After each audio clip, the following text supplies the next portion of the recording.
वाह। आज रौरा हमरा घरे आवे के बा, हमरा परिवार में आवे के बा।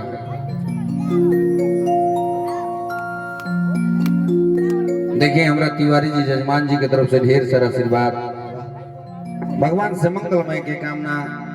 आज प्रभु के बियाह होता, बियाह के पहला नेग आ गई है कि नहीं?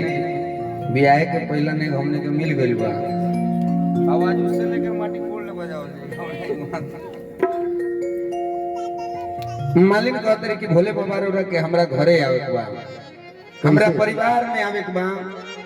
रौरा खातिर अनेकों प्रकार के व्यवस्था के ले बा। वाह देखो मालिक कहते का कैसे कहते कि भंगिया धतुरवा पर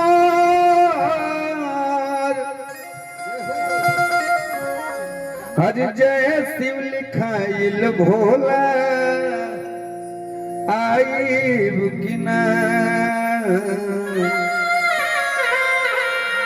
हरि लोढ़ल फुलवा हमार सारा मुरझाइल बाबा आयब कीना। मालिक को तरीके बाबा ढेर दिन से आस लगोले बने, रौरा एक बार हमरा घरे आ जेती और दर्शन पाके हम खुश हो जेती। मालिक को तरीके से कि भंगिया धतुरवा पर अरे जय शिव लिखाइल बाबा आइब की ना। लोढ़ल फुलवा हमर सारा मुरझाइल बाबा आइब की ना।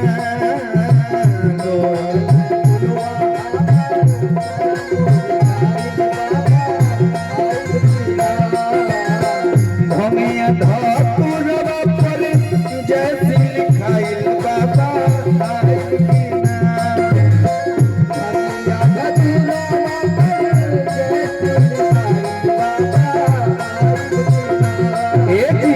भंगिया धतुरवा पर जय शिव लिखाइल बाबा आइब की ना।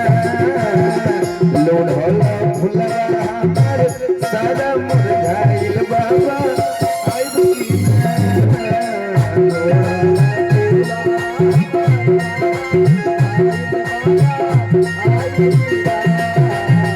लोढ़ल फुलवा हमर सारा मुरझाइल बाबा आइब की ना।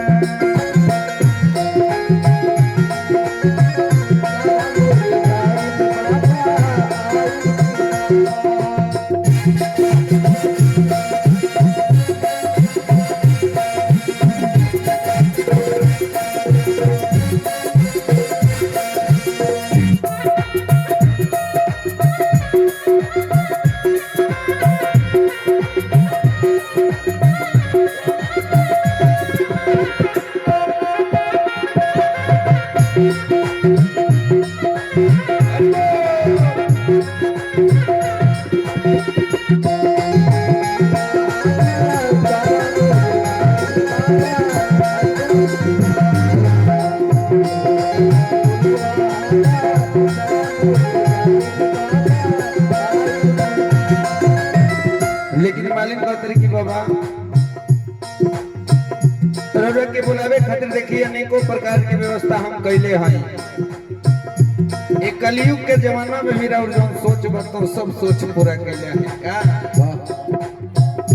मिर्गा के छाल लैनी बैठेला रौरा, अरे बैठेला रौरा। मिर्गा के छाल लैनी बैठेला रौरा बाबा और का पन फूल मंगोले बानी बासमती चौरा।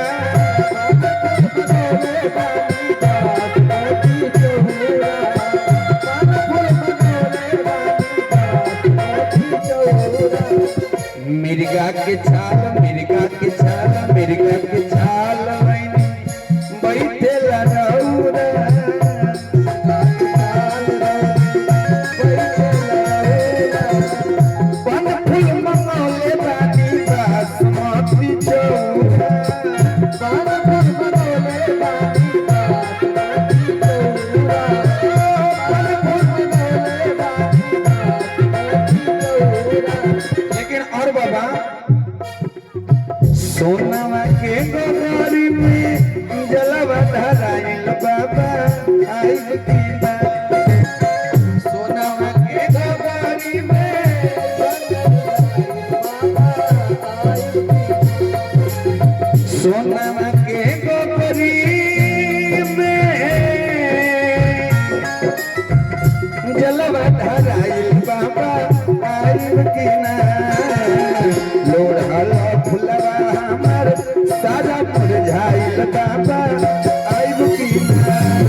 भजन के लास्ट सिकड़ी में मालिनी कहत रही कि बाबा का कहतड़ी अरौरा के आवे के बा लेकिन खाली हक नहीं खे आवे के कैसे आवे के बा बसहा बैलावा के कोई के सवारी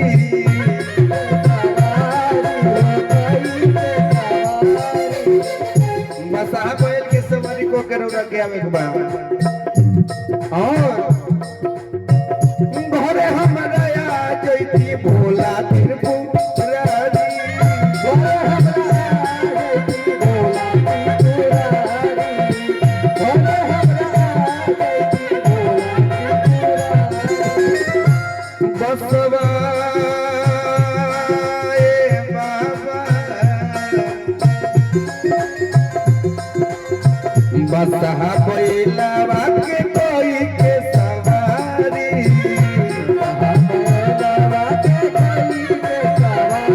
घरे हम नया जैती भोला त्रिपुरारी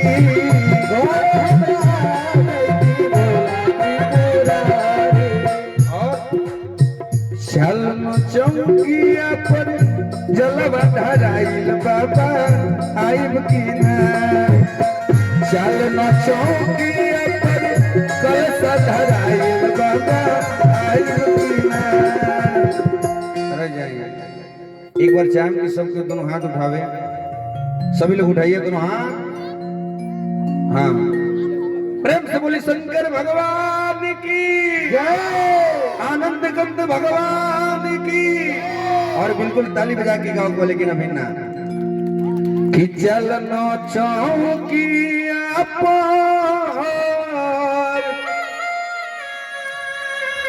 हर कल धराइल बाबा आइब की ना उठाइए दोनों हाथ बिल्कुल ताली बजा के कैसे कि लोड हॉल फुलवार सारा मुरझाइल बाबा आइब की ना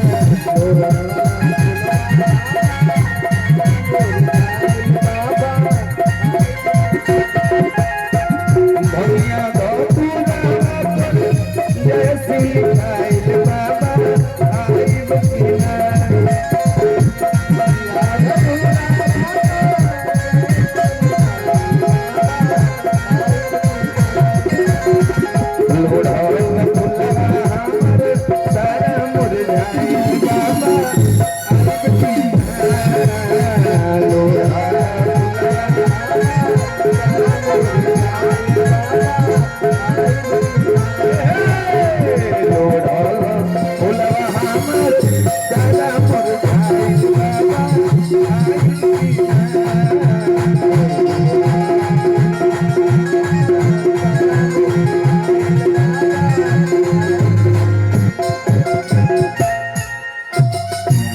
प्रेम से बोलिए आनंद कंद भगवान